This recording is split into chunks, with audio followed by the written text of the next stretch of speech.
اور کچھ لوگ ایسے ہیں تم میں سے کہ وہ زمین میں پھرتے رہتے ہیں، کس واسطے؟ یبتغون من فضل اللہ، اللہ کے فضل کو تلاش کرتے ہوئے لوگ سفر کرتے رہتے ہیں، کبھی ظاہری فضل اللہ کا تلاش کرتے ہیں۔ ظاہری فضل سے مراد یہ کہ کاروباری حوالے سے سفر کرتے ہیں، ایک ملک سے دوسرے ملک، ایک شہر سے دوسرے شہر، اور جب سفر بندہ کر لیتا ہے، بندہ تکا ہوا ہوتا ہے، تو بندہ پھر سفر کی وجہ سے اعمال کا اہتمام نہیں کر سکتا ہے۔ اگر اللہ پھر بھی اس کو فرضیت باقی رکھے، مشکل ہو جائے گا تمہارے لیے۔ کوئی بندہ جاب کے چکر میں چلا جاتا ہے، کوئی بندہ باطنی فضل کے لیے علم کی تلاش میں سفر کرتا رہتا ہے، دین کی محنت کے لیے سفر کرتا رہتا ہے، تو پھر ساری رات اٹھنا، 2/3 اٹھنا، 1/3 اٹھنا، آدھی رات اٹھنا مشکل ہو جائے گا، لہذا سفر کرنے کی وجہ سے۔ اور کل ہمارے مشکات کے اندر روایت گزر گئی، آپ صلی اللہ تعالیٰ علیہ وسلم فرماتے ہیں جب بندہ اپنی صحت کے ایام میں اور اقامت کے ایام میں اپنے علاقے میں ہوتے ہوئے کسی نیک عمل پر پابندی کے ساتھ ڈٹا رہا، یہ بیمار ہو گیا اور بیماری کی وجہ سے وہ عمل نہ کر سکا، اللہ فرشتوں سے عرض کرتے ہیں، حکم کرتے ہیں کہ تم اس عمل کو لکھتے رہا کرو اگرچہ یہ بیمار اور نہیں کر سکتا ہے۔ کوئی بندہ سفر میں چلا گیا اور سفر کی وجہ سے وہ عمل نہ کر سکا، اللہ پھر بھی فرشتوں کو حکم دیتے کہ یہ عمل اس کے لیے لکھ لیا کرو، یہ سفر میں ہے، یہ نہیں کر سکتا۔ اس لیے اپنے معمولات بنانے چاہیے، لیکن ایک اندازے کے برابر، بڑوں کے مشورے کے ساتھ، اکابر کے مشورے کے ساتھ، علماء کے مشورے کے ساتھ۔ بارہا اللہ فرماتے ہیں وَآخَرُونَ يُقَاتِلُونَ فِي سَبِيلِ اللَّهِ، اور ایک وقت آنے والا ہے کچھ لوگ تم میں سے اللہ کے راستے میں جہاد کریں گے، قتال کریں گے، کیونکہ ہم نے پورے دنیا کے اندر دین اسلام کو غالب کرنا ہے، اس کے لیے کفر کی بے خونی کرنی ہے اور دنیا کے اندر اسلام کے مضبوط بنیادیں ہم نے گاڑنی ہے، جس کے لیے تم نے میدان میں نکلنا ہوگا۔ ابھی جہاد کا حکم آیا نہیں ہے، جہاد کا حکم تو بعد میں 12 سال بعد بدر کے میدان میں پھر حکم آیا، پھر وہاں پر لوگ نکلے، لیکن اللہ نے فرمایا اگر ابھی سے تم پر یہ رات کی بات یوں ہی فرض رہے تو مشکل ہو جائے گا تمہارے لیے، میدان جہاد میں تکاوٹ ہو جائے گی، دشمن کے سامنے تلوار چلانی ہوگی، پھر آپ رات کو اٹھ کھڑے ہو کے عبادت نہ کر سکیں گے۔ اس لیے فرضیت نہیں ہے، استحبابی طور پر، نفلی طور پر جو جتنا کر سکتا ہے فَقْرَؤُوا مَا تَيَسَّرَ مِنْهُ، جتنا آسان ہو وہ کر لیا کرو، جتنا آسان ہو پڑھ لیا کرو۔ آپ صلی اللہ تعالیٰ علیہ وسلم فرماتے ہیں الجہاد ماضٍ الی یوم القیامہ، جہاد قیامت تک جاری رہے گی، ہو نہیں سکتا امت کے اندر کبھی کسی موقع پہ جہاد منقطع ہو جائے۔ ہاں یہ الگ بات ہے کبھی زمین کے کسی حصہ میں اور کبھی کسی حصہ میں، جیسے آج کے ایام میں فلسطین کے اندر بات چل رہی ہے، غزہ کے اندر بات چل رہی ہے، اور لوگ ماشاءاللہ ڈٹ کے کھڑے ہیں، اپنے بچوں کے لاشیں اٹھا رہے ہیں، اپنے بچوں کے بدن کے ٹکڑے اٹھا رہے ہیں، خون کا خون بہ رہا ہے، گھر تباہ ہو رہے ہیں، لیکن ماشاءاللہ ڈٹ کے کھڑے اللہ کے سامنے۔ وَقَاتِلُوا فِي سَبِيلِ اللَّهِ حَتَّى لَا تَكُونَ فِتْنَةٌ، اللہ فرماتا تم اللہ کے راستے میں لڑتے رہا کرو یہاں تک کہ کوئی فتنہ باقی نہ رہے۔ حضرت ابوبکر صدیق رضی اللہ تعالیٰ عنہ فرماتے ہیں جب آپ صلی اللہ تعالیٰ علیہ وسلم دنیا سے پردہ فرما چکے، لوگوں کو بیان فرما چکے اور کہنے لگے یاد رکھو جب بھی کوئی قوم جہاد کو چھوڑ لیتی ہے تو یضربہم اللہ یا ضربہم اللہ بالذلہ، اللہ ان پر ذلت اور رسوائی کو طاری کر لیتے، جالو کر لیتے۔ کیونکہ ہمارے آج کے معاشرے میں ایک بیرونی جھنڈے کی سازش کی بنیاد پر جہاد کے لفظ کو بدنام کیا گیا، مجاہد کو بدنام کیا گیا، ایسے حالات بنائے گئے کہ مسلمان کراہت محسوس کرتا ہے، حالانکہ حقیقت تو جہاد کی یہ نہیں ہے کہ خواہ مخواہ کسی کا خون بہائے۔ اسلام کہتا ہے پہلے دعوت دو، بات مان لے تو ٹھیک ہے، نہ مانے تو جزیہ ان پر رکھ لو، اگر جزیہ دینے پہ آمادہ ہو جائے چھوڑ دو، کوئی مسئلہ نہیں، اگر اس کے بعد تو پھر اس کے بعد تلوار لے کر ان کے سامنے لڑو۔ اور وہ بھی جہاد اس کے لیے ضروری نہیں کہ خواہ مخواہ خون بہارے، وہاں پر اسلام کا غلبہ مقصود ہے، اسلام غالب رہے۔ اس لیے اقبال نے اس امت کو کیا بتایا کہ میں تجھ کو بتاؤں کہ تقدیر امم کیا ہے، امت کی تقدیر کیا ہے، امت کی ترقی اور امت کا زوال کس بات پر مبنی ہے کہ جب بندہ کے ہاتھ میں، نوجوان کے ہاتھ میں تلوار ہوگی، شمشیر، تو تب یہ امت یہ ترقی کرے گی، اور جب ان کے ہاتھوں میں رباب آ جائے، ان کے ہاتھوں میں گٹار آ جائے، ان کے ہاتھوں میں ڈول باجے آ جائے، تو سمجھو کہ یہ امت زوال کے راستے پہ چل پڑی ہے۔ یہ علامہ اقبال کا قول ہے۔ اس امت نے کہا کہ جی علامہ اقبال نے ایک خواب دیکھ لیا اور اللہ نے اس کو پورا کر لیا۔ اب اس کے اس قول کو بھی دیکھے کہ جب بھی اس ملک کے اندر ڈول باجے عام ہو جائے، نوجوانوں کے ہاتھ میں یہ چیزیں آ جائیں گی، سمجھو کہ یہ امت زوال پذیر ہو چکی ہے۔ اس لیے اللہ فرماتے ایک وقت وہ آئے گا کہ تم نے میدان میں لڑنا ہوگا، پھر مشکل ہو جائے گا۔ فقر ما تیسر من واقیموا الصلاۃ، اب تمہارے ذمہ کام کیا ہے کہ راتوں کو اٹھ کے، یہ فرض نہیں ہے، البتہ دین کے کام کرنے والوں کے لیے بہتر یہ ہے واقیموا الصلاۃ وآتوا الزکاۃ، اور نماز، فرض نماز قائم کرتے، اس میں کسی کے لیے کسی قسم کی چھوٹ نہیں ہے۔ فرض نماز قائم کرتے رہا کیجئے، وآتوا الزکاۃ، اور زکوٰۃ ادا کرتے رہا کیجئے۔ اللہ کا غصہ ٹھنڈا ہوتا ہے نماز پڑھنے سے، بلکہ یہاں تک سمجھایا گیا ہے جیسے ایک غلام بھاگا گیا ہو اپنے مالک سے، اور مالک کو خوب غصہ آیا ہوا ہو، لیکن غلام اپنے ہی طور پہ خوشی خوشی آ کے مالک کے پاس بیٹھ جاتا ہے اور معافی مانگ لیتا ہے، مالک خوش ہو جاتا ہے۔ ایسے ہی جب مسلمان اللہ کی طرف سے بلاوا حی علی الصلاۃ حی علی الفلاح سن کے اللہ کی طرف لوٹ آ جاتا ہے، اللہ کے سامنے کھڑے ہو کے گڑ گڑا کے روتا ہے، معافی مانگتا ہے، اللہ کا غصہ ٹھنڈا ہو جاتا ہے۔ آپ صلی اللہ علیہ وسلم کی آنکھوں کی ٹھنڈک نماز کے اندر ہے،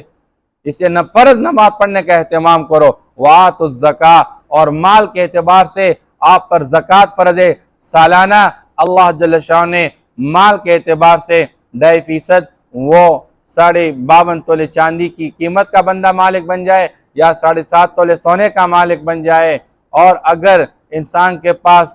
کوئی زمین ہے اور زمین میں سے پیداوار ہے، اس کا عشر ادا کرتے رہا کرو۔ وَأَقْرِضُوا اللَّهَ قَرْضًا حَسَنًا، اور اللہ کو قرض حسن دیا کرو۔ قرض حسن سے مراد کیا؟ اللہ کے کنبے میں سے، اللہ کی مخلوق میں سے کوئی غریب، فقیر اور مسکین ہے، ان پر خرچ کرتے رہا کرو۔ یہ اللہ کو قرض دینا ہے۔ اللہ کے دین کے لیے ضرورت پڑ جائے، اللہ کو دیتے رہا کرو۔ آپ صلی اللہ علیہ وسلم نے فرمایا کہ میں نے جبریل کے ساتھ جا کے عرش پہ ایک جملہ دیکھا، اور اس پہ لکھا گیا تھا جو بندہ کسی اللہ جل شانہ کو قرض دیتا ہے تو اس قرض کے بدلے اس کو جو ثواب ملتا ہے وہ ایک کے بدلے اللہ جل شانہ 10 عطا فرماتے ہیں۔ لیکن جو کسی مسلمان کو قرض کے طور پر 1 روپیہ دیتا ہے، کسی بندے کو قرض کے طور پر 1 روپیہ ایک صدقہ کے طور پر اللہ کو قرض دینا، اور ایک کسی انسان کو ضرورت ہے اس کو قرض دینا، جو 1 روپیہ قرض کسی انسان کو دے دیتا ہے، اللہ اس کے بدلے اس کو 18 درجے کا ثواب عطا فرماتے ہیں۔ اب اللہ کو قرض دے، 1 کے بدلے 10 کا ثواب۔ کسی انسان کو قرض کی ضرورت ہے، کسی نے قرض روپیہ دے دیا، 1 کے بدلے 18 کا ثواب ملتا ہے۔ آپ صلی اللہ علیہ وسلم فرماتے میں حیران ہو گیا کہ ایک اللہ کے مخلوق پہ صدقہ کرنے سے 1 کے بدلے 10 کا ثواب، اور ایک انسان کو قرض دینے سے 1 کے بدلے 18 کا ثواب ملتا ہے۔ یہ کیوں؟ فرمایا گیا کہ جب بندہ کوئی بھی صدقہ خیرات کرتا ہے تو کبھی مناسب جگہ پہ لگ جاتا ہے اور کبھی نامناسب، کبھی مستحق تک پہنچ جاتا ہے اور کبھی مستحق تک پہنچتا نہیں ہے۔ لیکن جب بندہ کسی ضرورت مند انسان کو قرض کے طور پر پیسے دے دیتا ہے اور وہ قرض اس کو واپس کر لیتا ہے تو صحیح حقدار کو پیسہ دے دیتا ہے، تو وہ جو جس نے 1 روپیہ دیا تھا اس کے بدلے میں اس کو 10 ملنے تھے، تو اس نے 1 روپیہ واپس لے لیا قرض اپنا، اور وہ 9 رہ گئے، تو 9 کو اللہ ڈبل کرتے، اللہ 18 کا ثواب دے دیتے ہیں۔ لیکن آج کے زمانے میں کسی کو قرض پیسہ دینا اپنا پیسہ ضائع کرنا ہوتا ہے، کیونکہ کوئی واپس، جسے فرمایا مطل الغنی ظلم، ایک بندے نے کسی سے قرض پیسے لیے ہوئے اور اس کے پاس پیسہ آ بھی گیا اور پھر بھی واپس نہیں کر رہا، ٹال مٹول کرے، فرمایا یہ سب سے بڑا ظالم، یہ ظلم کر رہا ہے۔ ہاں اگر بندہ قرض پیسے لے چکا ہے اور یہ بندہ کوشش کر رہا ہے کہ میں پیسے واپس کر لوں، اس کے پاس گنجائش نہیں بن رہی ہے، اور جس کے قرض ہے یعنی جو مالک ہے اس پیسوں کا، اور اس سے کہتا ہے کہ جی مجھے آپ 2-4 دن اور مزید ٹائم دے دے، تو جتنا یہ بندہ اس کے ساتھ رعایت کرتا ہے اور جتنے دن مزید بڑھاتا ہے، اللہ ہر دن اتنے ہی پیسے اللہ کے راہ میں صدقے کرنے کا ثواب عطا فرماتے ہیں۔ اس لیے فرمایا وَأَقْرِضُوا اللَّهَ قَرْضًا حَسَنًا وَمَا تُقَدِّمُوا لِأَنفُسِكُم مِّن خَيْرٍ، تم اپنے لیے آگے جو کچھ بھیجو گے، چاہے وہ نماز ہو، چاہے وہ روزہ ہو، چاہے وہ زکوٰۃ ہو، چاہے وہ حج ہو، چاہے کسی مسلمان کے ساتھ خیرخواہی ہو، چاہے اللہ کے راستے میں میدان میں دشمن کے سامنے ڈٹ کے لڑنا ہو، چاہے رات کو اٹھنا ہو، ہر چیز، ہر نیک عمل کو تم قیامت کے دن پاؤ گے عند اللہ، اللہ کے ہاں، ہوا خیرن، تم اس کو بہت بہتر پالو گے، اللہ اس کے اجر کو بڑھا چڑھا کے تمہیں عطا فرمائیں گے، وَأَعْظَمَ أَجْرًا، اور اس کا اجر بہت بڑا ہوگا۔ یہاں تک کہ انسان دنیا میں جو دعائیں مانگتا ہے اور سمجھتا ہے کہ میں اتنی دعائیں مانگتا ہوں میری دعا قبول نہیں ہوتی ہے، جب قیامت کا دن ہوگا اللہ بہت ساری نعمتوں سے بندے کو نوازے گا، بندہ کہے گا یا اللہ میں نے تو اتنے اعمال نہیں کی جتنے مجھے یہ نوازا جا رہا ہے، اللہ فرمائیں گے تمہاری وہ دعائیں ہیں جو تم دنیا کے اندر مانگتے رہتے تھے لیکن وہ دنیا میں قبول نہیں ہوئی تھی، میں نے آخرت کا ذخیرہ بنایا تھا۔ بندہ کہے گا کاش دنیا کے اندر میری ایک دعا بھی قبول نہ ہوتی۔ آج تو بندہ مایوسی کا شکار ہوتا ہے۔ اللہ فرماتے ہیں وَاسْتَغْفِرُ اللَّهِ، اللہ سے بخشش طلب کرتے رہا کرو۔ انسان ہے کوئی کمزوری ہو جاتی ہے نماز میں، زکوٰۃ میں، انسان اللہ کے احکام کو پورا کرنے میں کمزوری کر لیتا ہے، اس کے لیے استغفار کرتے رہا کرو۔ جس طرح عمل کرنے کا حق ہوتا ہے اس طرح ہم عمل نہیں کر سکتے، اس لیے ہمارے جماعت کے ساتھی کہتے ہیں اب جی ہر عمل کے ختم ہونے پہ استغفار کر لیا کرے تاکہ اللہ پاک اس کی کمی کوتاہی کو پورا کرے اور اس عمل کو اللہ قبول فرمائے۔ ان اللہ غفور الرحیم، یقین اللہ پاک بخشنے والے مہربان ہے۔ ان ربک یعلم، یقیناً آپ کا رب جانتا ہے، انک تقوم ادنی من ثلثی اللیل، یقیناً آپ کھڑے رہتے ہیں 2/3 رات کے اندازے کے برابر، ونصفہ، اور کبھی آدھی رات، وثلثہ، اور کبھی 1/3 رات، وطائفۃ من الذین معک، اور ایک جماعت ان لوگوں میں سے جو آپ کے ساتھ وہ بھی کھڑے رہتے ہیں، واللہ یقدر اللیل والنہار، اور اللہ جل شانہ اندازہ کرتے ہیں دن اور رات کو، علم ان لن تحصوہ، اللہ جانتے ہیں کہ تم ہرگز اس کو پورا نہ کر سکو گے، فتاب علیکم، پس اللہ جل شانہ نے تم پر مہربانی کے ساتھ رجوع کر لیا ہے، فقرؤوا ما تیسر من القرآن، پس تم پڑھتے رہو قرآن میں سے جو تمہارے لیے آسان ہو، عالم ان سیکون منکم مرضی، اللہ جانتے ہیں کہ ان قریب تم میں سے کچھ لوگ بیمار ہو جائیں گے، وآخرون یضربون فی الارض، اور کچھ لوگ تم میں سے وہ زمین میں سفر کرتے رہتے ہیں، یبتغون من فضل اللہ، اللہ کے فضل میں سے کچھ تلاش کرتے ہوئے، وآخرون یقاتلون فی سبیل اللہ، اور کچھ لوگ اللہ کے راستے میں قتال کرتے رہیں گے، فقرؤوا ما تیسر منہ، پس آپ پڑھتے رہا کرے اس قرآن میں سے جتنا آپ کے لیے آسان ہو، وَأَقِيمُوا الصَّلَاةَ وَآتُوا الزَّكَاةَ، اور فرض نماز قائم کرتے رہا کیجئے، وَآتُوا الزَّكَاةَ، اور زکوٰۃ دیتے رہا دیجئے، وَأَقْرِضُوا اللَّهَ قَرْضًا حَسَنًا، اور اللہ کو قرض حسن دیتے رہیے، وَمَا تُقَدِّمُوا لِأَنفُسِكُم مِّن خَيْرٍ، اور جو بھی تم بھلائی کے کاموں میں سے اللہ کے پاس آگے بھیجو گے، تجدوہ عند اللہ، کل قیامت کے دن تم اس کو اللہ کے ہاں پاؤ گے، ہوا خیرا، اس کو تم بہت بہتر پاؤ گے، وَأَعْظَمَ أَجْرًا، اور اس کا اجر بہت بڑا پالو گے، وَاسْتَغْفِرُوا اللَّهَ، اور اللہ سے بخشش طلب کرتے رہا کرو، ان اللہ غفور الرحیم، یقین اللہ پاک بخشنے والے مہربان ہے۔ صدق اللہ علیہ